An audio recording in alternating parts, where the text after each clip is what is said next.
अस्सलाम वालेकुम students.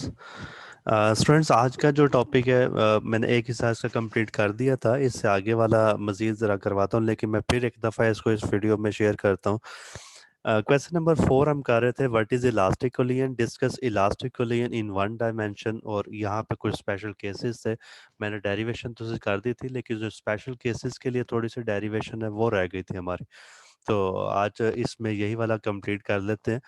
Elastic कोलियन मैंने कहा था कि एक ऐसा कोलियन होता है जिसके अंदर दो चीजें कांस्टेंट होती है। Number one kinetic energy and number two is the momentum. The collision in which kinetic energy and momentum is conserved is called elastic collision. Conserve mean constant रहना, same रहना, change ना होना, इसे conserve कहते हैं। Elastic collision in one dimension की diagram जरा देखेगा। इसकी डायग्राम में कुछ चीजें हैं।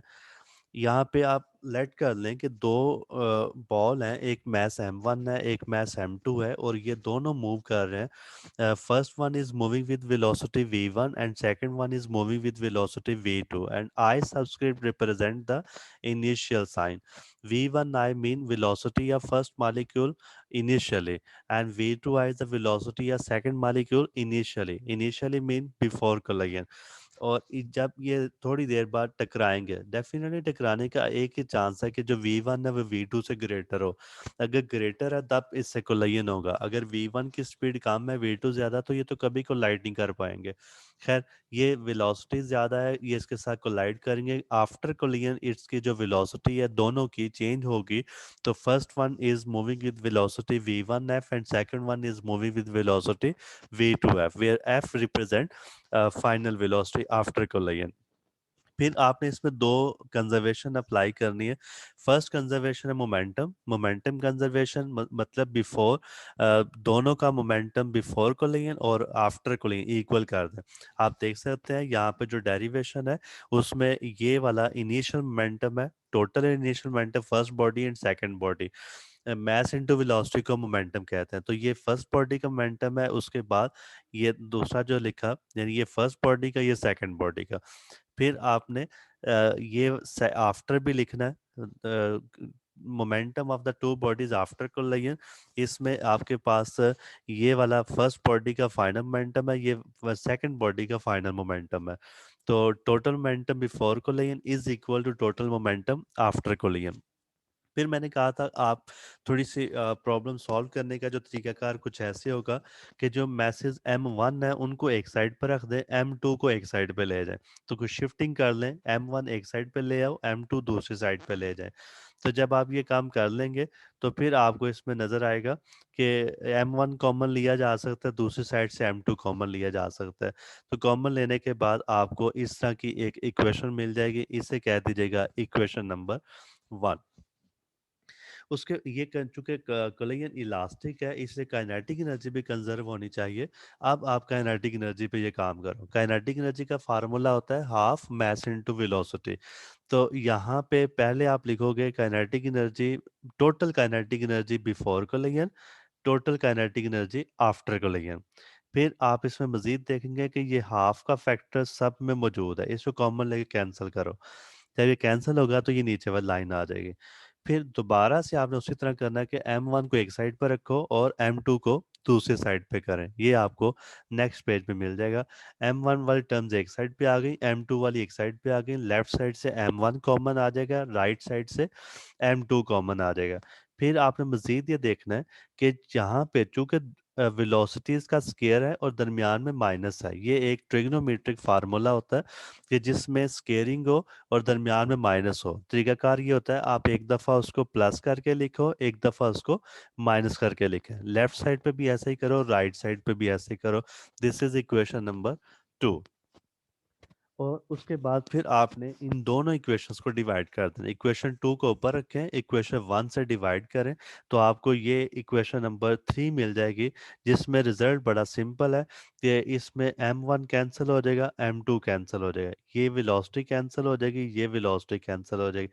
जो बाकी फैक्टर बचेगा उसे इक्वेशन नंबर 3 कह दीजिएगा। यहाँ तक मैंने लास्ट लेक्चर में आपसे डिस्कस कर लिया था।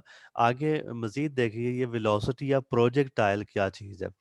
अब दो तरह के हमने जो काम करना है, वो मैं चीज़ें पहले क्लियर कर दूँ। यहाँ पे वो जो बातें करेगा ना, वो कहेगा एक मैथ्स ये वाला है, एक मैथ्स ये वाला है। ये जो फर्स्ट मैथ्स आपको नज़र आ रहा है ना, इसने एक्चुअली उसके साथ टकराना है। ठीक है, फर्स्ट वन ने उसके साथ जाके ऐसे कोलाइड करना है। तो जो कोलाइड करता है ना, उसे प्रोजेक्टाइल कहते हैं, और जिससे कोलाइड करना है उसे टारगेट कहते हैं। यानी ये जो सेकंड जिसके साथ ये टकराने लगा, ये क्या है? टारगेट। और जिसके साथ ये जो जा रहा है वो क्या है? प्रोजेक्टाइल। यानी प्रोजेक्टाइल टकराने वाला, और जिसके साथ टकराएगा वो टारगेट।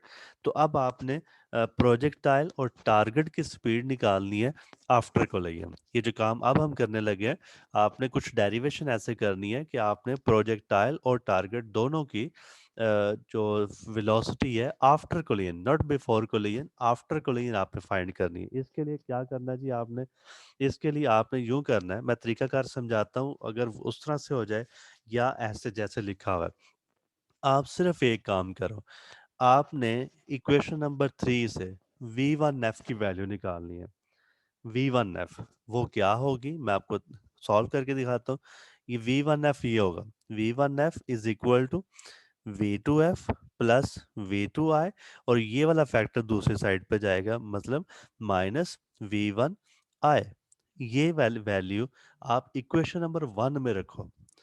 ठीक है, ये वाली वैल्यू जस्ट इक्वेशन 1 में रखें, सॉल्व करें। सॉल्व करने के बाद ये आपका रिजल्ट आ जाएगा। ये मैं आपको सिंपल तरीका बता रहा हूँ, आपको थोड़ी सी हिम्मत करनी है, सॉल्व करना है पेज के ऊपर, इसको ट्राई करें लिखने की, तो आपको ये रिजल्ट मिल जाएगा।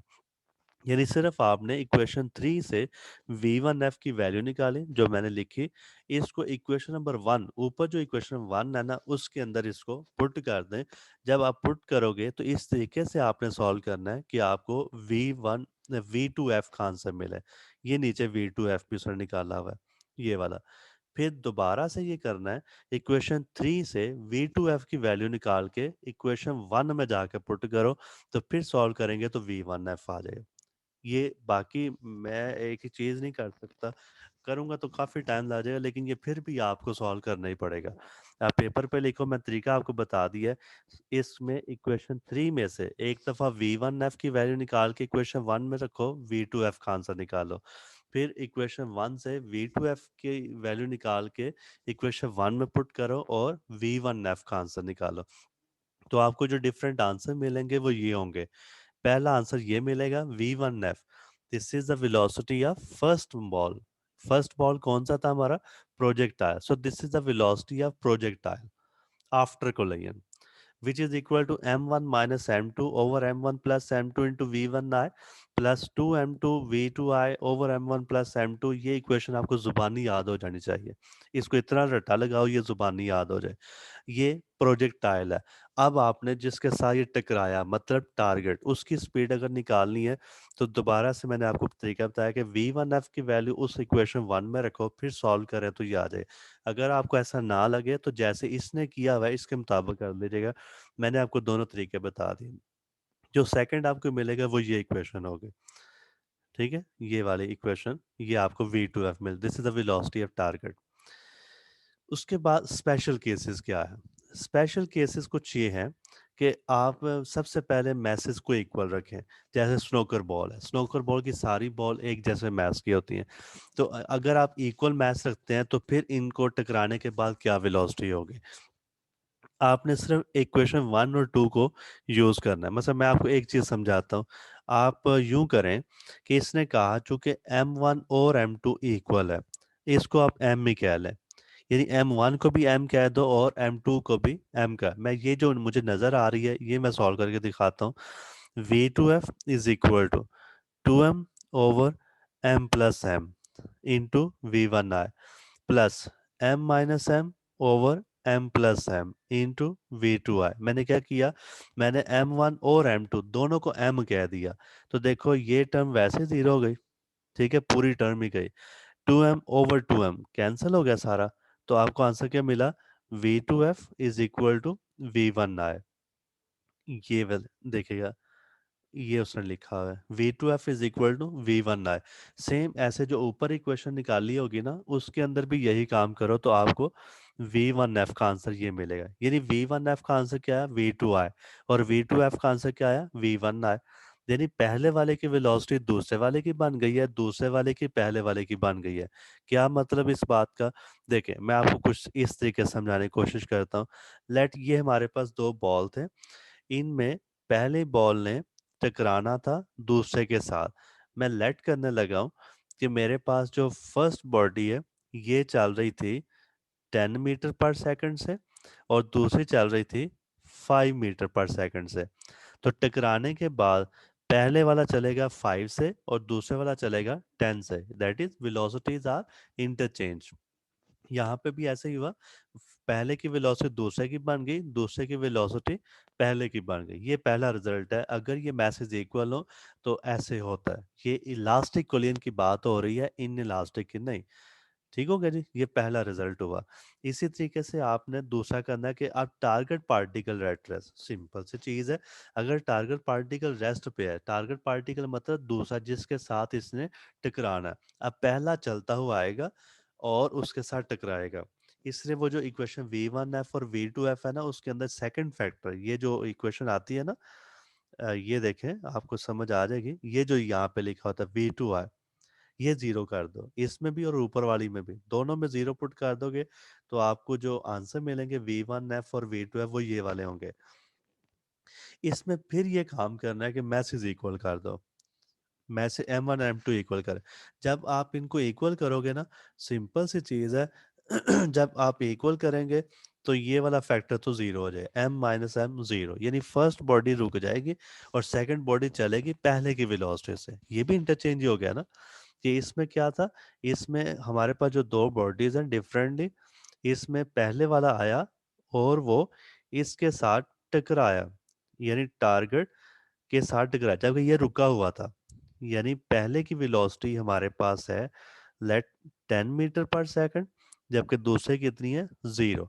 जब ये पहले वाला उसके साथ टकराया तो पहले वाला रुक गया और दूसरे वाला चलना शुरू कर गया। कितनी स्पीड से? 10 मीटर पर सेकंड से। यहाँ भी रिजल्ट इंटरचेंज का ही है। उसके बाद जो बाकी दो केसेस हैं उसमें आपने करना है मैसिव टारगेट लेना है और लाइट टारगेट लेना है। ये दो है। मैसिव टारगेट में देखें, ये वाला जो फर्स्ट छोटी सी एक बॉडी इसने दिखाई है, ये बड़ी के साथ टकराएगी। ठीक है। यानी जो सेकंड मैच है, फर्स्ट मैच है, वो सेकंड के मुकाबले में ना होने के बराबर है और सेकंड रुका भी हुआ है। यानी इसमें दो चीजें की जेर गौर है। एक चीज देखो कि ये जो मैच है ये चलता हुआ आ रहा है फर्स्ट वन, और सेकंड वाला क्या है? रुका हुआ है। आप सेकंड वाले को भी देखो, सेकंड वाला रुका हुआ है, फर्स्ट वाला बस चलता हुआ आ रहा है और है भी छोटा। ये अंडरस्टूड। हमारा रिजल्ट यही समझ आती है कि छोटी बॉल जब भी बड़ी के साथ टकराएगी, टकराने के बाद उसमें वापस आना है। अक्सर आप जिन बच्चों ने बंटे खेले हुए हैं ना, वो जो कांच की गोलियां होती है बंटे, वो इसको जल्दी समझ आते हैं। एक छोटी सी चीं होती है उसमें, एक बड़ा सा लांगू होता है। तो वो जो छोटी चीज जब बड़े लांगू से टकराती है ना, तो टकराने के बाद वापस ही आते हैं। जिन बच्चों ने खेले हुए हैं वो आसानी से इसको समझ सकते हैं। तो ये देखें, टकरा के वापस आ गया। क्या रिजल्ट आया? रिजल्ट इसका आया कि वो जो फर्स्ट बॉडी है टकरा के वापस आ जाएगी सेम स्पीड के साथ, लेकिन दूसरे वाले पे कोई खास फर्क नहीं पड़ा। वो बड़ा है ना, बहुत बड़ा है, वो वैसे ही है, रुका हुआ पे था, लेकिन पहले वाला टकरा के वापस आ गया। अच्छा, मैं अब ये कहूँ कि वो रुका ही रहता है? वो थोड़ा बहुत तो हिलता है, लेकिन चूंकि ये इलास्टिक को लिए ना, इसलिए हम 100% वाला रिजल्ट ले रहे हैं। ठीक है। उसके बाद अब आपने क्या करना है, जो last and final is the fourth case, तो उसमें आपने जो मैसिव बॉडी है ना, इसको लाइट बॉडी की तरफ लेके जाना है। ये लास्ट केस है। मैसिव बॉडी को लाइट बॉडी की तरफ देखो, ये भी हमारे ऑब्जर्वेशन के अंदर है कि अगर बड़ी बॉडी टकराती है तो बड़ी बॉडी तो कोई फर्क नहीं पड़ा, क्या बड़ी बॉडी वापस आ जाएगी? कभी भी नहीं। बड़ी बॉडी जा रही है तो उसने ऐसे ही जाते जाना है। इसलिए आप रिजल्ट देखो कि बड़ी बॉडी एज इट इज चल रही है, जिस स्पीड से वो आ रही है उसी स्पीड से आके जा रही है। So V1F is equal to V1I। अगर वो 10 मीटर पर सेकंड से आ रही थी तो वो 10 मीटर पर सेकंड से जाती जाएगी। लेकिन जो छोटी बॉडी रुकी हुई थी पहले, अब वो डबल वेलोसिटी के साथ जाना शुरू कर गई है। ठीक है। ये कुछ रिजल्ट्स है जो कि आपको शेयर करने हैं। जो लास्ट टॉपिक था इलास्टिकली इन वन डायमेंशन, ये उसी के 4 केसेस हैं। यहाँ तक वो टॉपिक कंप्लीट होगा। What is in elastically, next lecture हमारा होगा इंशाल्लाह, कल डिस्कशन उसकी करेंगे। तो अभी फ़िलहाल आपने यहाँ तक ही देखना है, लेकिन मैं कहूँगा इसको सॉल्व ज़रूर कीजिएगा, ठीक है? ज़रूर कीजिए, पेपर के ऊपर एक दफ़ा हल करें, प्रैक्टिस ज़रूर किया करें, तो ये टॉपिक फिर आसान होंगे। अदरवाइज़ ये एक बर्डन बन जाना है, इतना सिलेबस होता जा रहा है, ये बोझ बन जाएगा आप पे। कोशिश किया करो हर लेक्चर के बाद एक दफ़ा उसे लिख लिया करें, याद दहानी हो जाती है। ठीक है जी, अपना ख़्याल रखिएगा। अल्लाह हाफ़िज़।